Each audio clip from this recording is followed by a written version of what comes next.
احمد شاه از ریختن خون مردم مظلوم بیزار بود و تا کسی بر ضد امنیت داخلی قلمرو و اشتغیان نمیکرد برای شمشیر نمیکشید. در حقیقت موجودیت پاکستان امروز مزد شمشیر احمد شاه بابا و مردم افغانستان است و اگر احمد شاه بابا از شرف و ناموس و هستی مسلمانان هند دفاع نمیکرد شاید تخم اسلام از آن کشور جاروب میگردید و امروز پاکستان وجود نمی داشت که با ناسپاسی از احمد شاه درانی یاد کند و از کشور او و هموطنان او انتقام بکشد.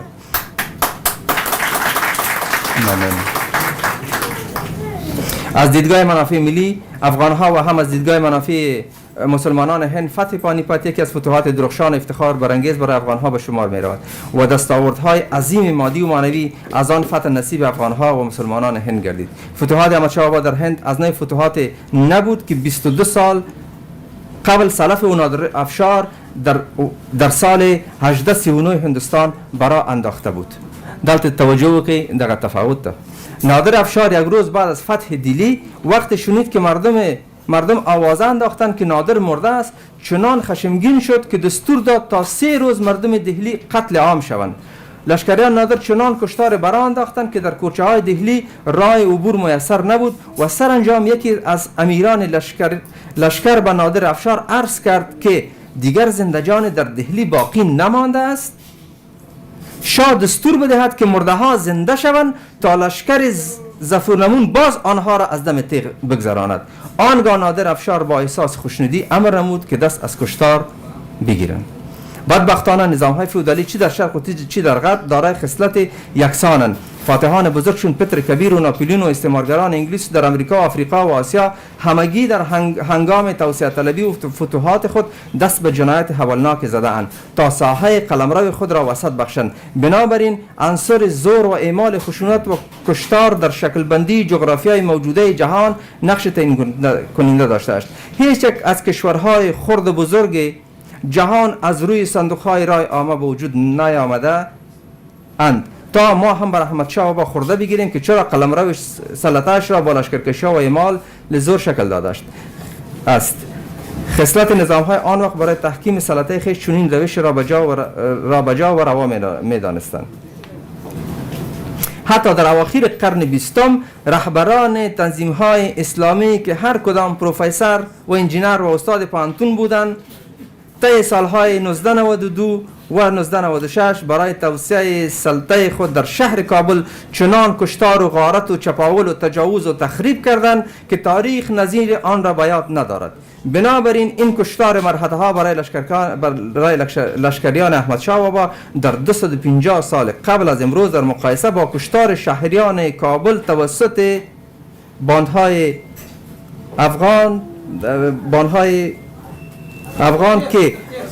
از کشته هموطن خود پشتها ساختند و جوهای خون جاری نمودند نباید برای نویسندگان دری زبان و غیر پشتون بسیار تعجب برانگیز باشد. و اما در مورد گرگ استعمار و برداشتن سنگ بزرگ مرحله از دم رای او باید گفت که احمد شاه در آن وقت نه کلمه استعمار را شنیده بود و نه هم معنی آن را اگر شنیده باشد بدان گونه که امروز ما میفهمید. زیرا مقوله استعمار و نه خود استعمار از زمان مارکس یعنی اواسط قرن 19 و بعد وارد ترمینولوژی سیاسی گردید و با عهد احمد شاه یک قرن فاصله دارد. حتی در آن روزگار خود هندی ها نیز انگلیس ها را به چشم سوداگران خارجی می دیدند نه به عنوان غاصبان سرزمینشان تا چی رسد به احمد شاه یا افغانان دیگر. غبار خود در این زمینه می نویسد که قبل از تأسیس دولت افغانستان در هند یک قوه نهانی و خطرناک دیگر وجود داشت که مثل اختطافات از ماورای ابحار غطا زده و در سواحل هند سر کشیده بود. این قوت ناآشنا که با اسلحه علم و فن و تکنیک عالی‌تر و هم با حرص و خشونت مجهز بود به شکل تدریجی اما عمیقا در عروق و شرايين هند جسیم و غنی سیر میکرد، در حالی که هندی ها ایشان را سوداگران بیشتر نمیدانستند. افغان ها آنان را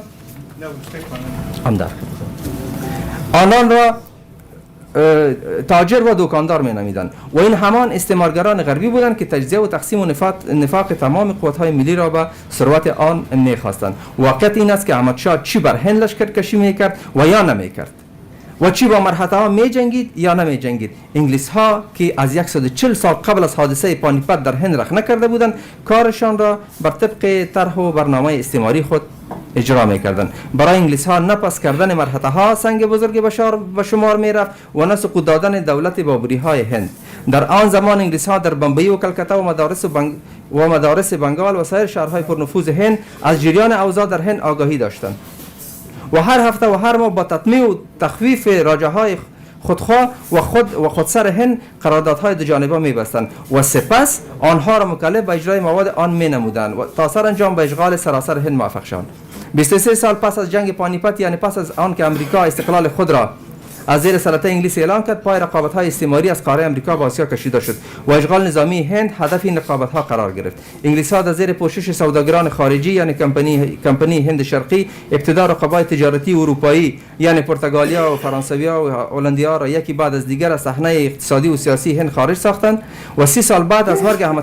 احمد شاه بابا دهلی را اشغال کردند. آیا در جهان امروز کسی پیدا می شود که بتواند سیاست یک سال بعد انگلیس را پیش بینی کند تا ما هم بعد از گذشت 250 سال از جنگ پانیپت از احمد شاه به عنوان پادشاه افغانستان این سوال را بکنیم که چرا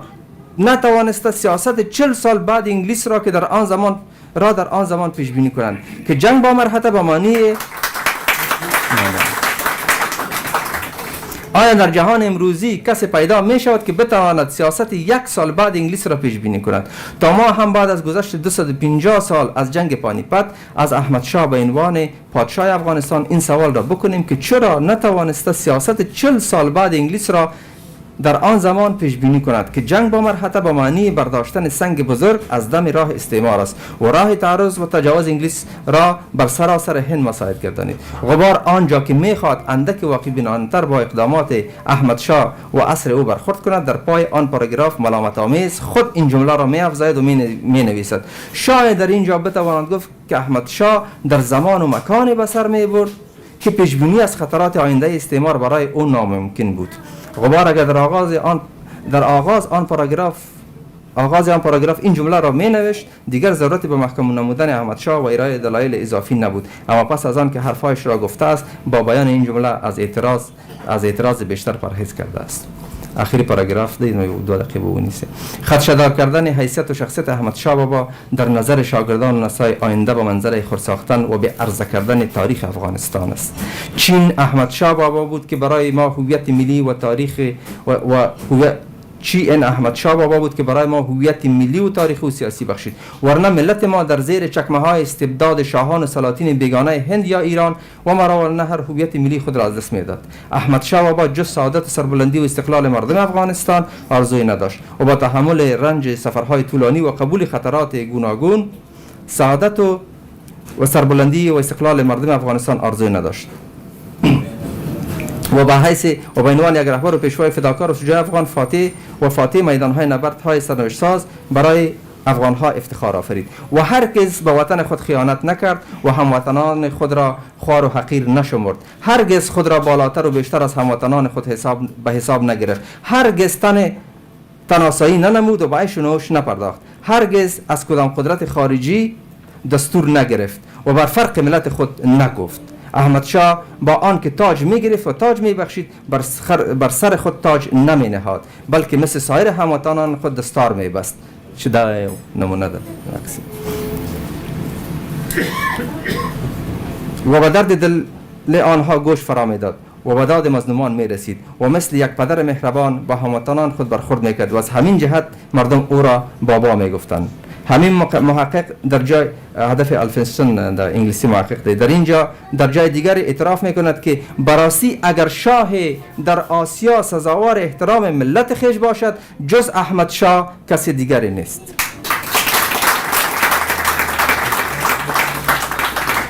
با یقین میتوان گفت که اگر احمد شاه بابا نمی بود،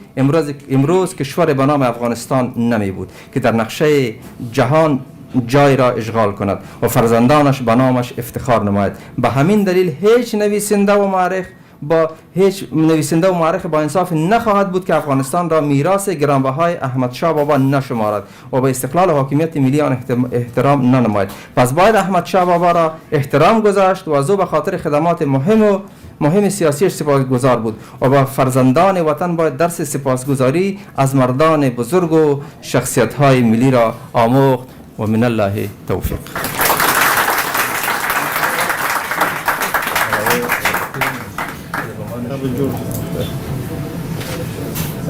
ډیره مننه انجنیر صاحب حضرت نه او دغه راز د استاد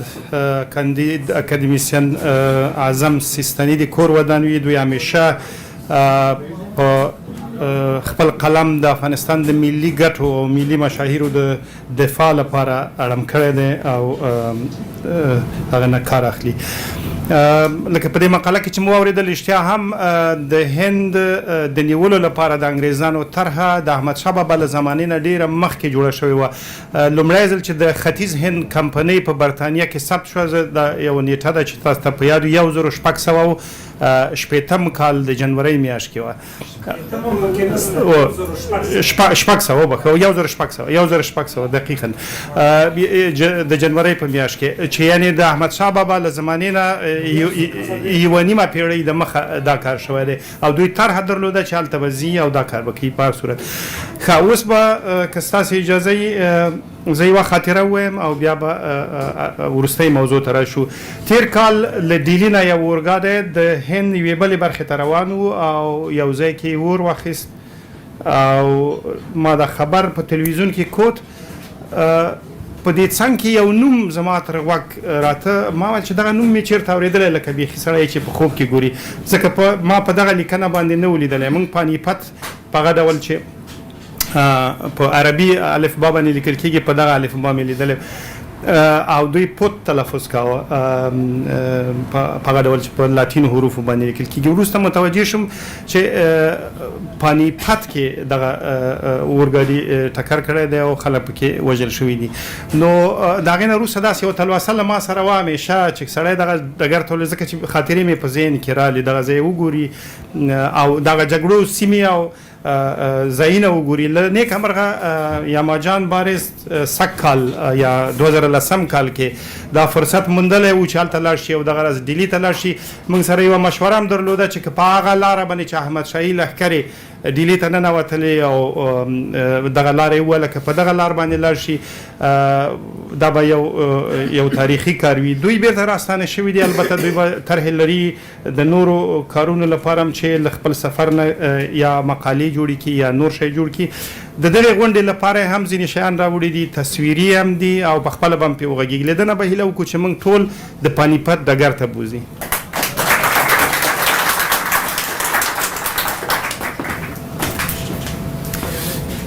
مننه جنوش صاحب، خو دا رښتیا هم لاس دقیقې دي ډېر به نه وي. بیا هم سلام. مونږ غږېږم اوس خو نه پیل ده. موږ د ستر احمدشاه بابا او د هغو ویاړونو په باب چې دغه ستر ټولواک موږ ته په میراث پرېښي دي، لوستي دي، اورېدلي مو دي، خبرې مو سره کړي دي او همدلته شته ځینې استادان لکه خپله صفیه حلیم، زرملوال صاحب او سنګروال صاحب، دوی سره ما په دې اړه ډېرې خبرې هم کړي دي له دې سفر نه مخکې او کله چې راغلو هم. خو زه داسې ګڼم که موږ دغه پانیپت ډګر ته یو لاند سر ورښکاره نه کړو، دغه ټولې خبرې چې موږ وکړې د دې د پوخوالي او کاروالي په برخه کې به په ثبوت وړاندې کولو کې ښایي موږ ناکامه یو. بیا په تیره ځوان نسل ته لکه د غمخور صاحب په خبرو کې هم راغلل چې ویل دا ځوان نسل د اوس د نوښت په لاس کې ونیسي او مخې ته د شي. راځئ چې دغه تابعیال هم نغزینه وکړو. نو ویل کېږي چې د پانیپت په ډګر کې د احمدشاه بابا د بری راز د هغه د پوځي پوهې او د نظم په نظم او ډیسپلین کې نغښتی دی او دغه نښې نښانې اوس هم په همدغه ډګر کې لیدل کېږي. وړاندې لیدې چې زه لاړ شم مثلا ما ته پانیپت داسې یو ډول افسانه ښکارېده، ما به دا ویل چې را به رښتیا وي که به نه وي، خو کله چې هلته لاړم هغه نظر زما بالکل بدل شو. راځئ چې دغه سفر ته په ګډه لاړ شو او یو څه چې غواړم یاد کړم دغه ځانګړتیاوې د نښو نښانو چې زه یادوم دا د ادوانس هیستوري اف انډیا یا د هندوستان تفصیلي یا بشپړ تاریخ څنګه چې تاسو ژباړئ په دې کتاب کې راغلی دي او د ګنداسنګ په کتاب کې هم د لنډې اشارې ورته شوي دي، خو په هغه تفصیل سره نه دي چې په ادوانس هیستوري اف انډیا کې دي. نو دغه تصویر چې اوس تاسو وینئ دا په پانیپت ډګر کې دغه ډګر هغه دروازه ده کله چې تاسو ننوځئ. البته خپله د قومندې سیمه چې ده د قومندې سیمې نه یو ډول دیوال تاو کړی دی، دا یې دروازه ده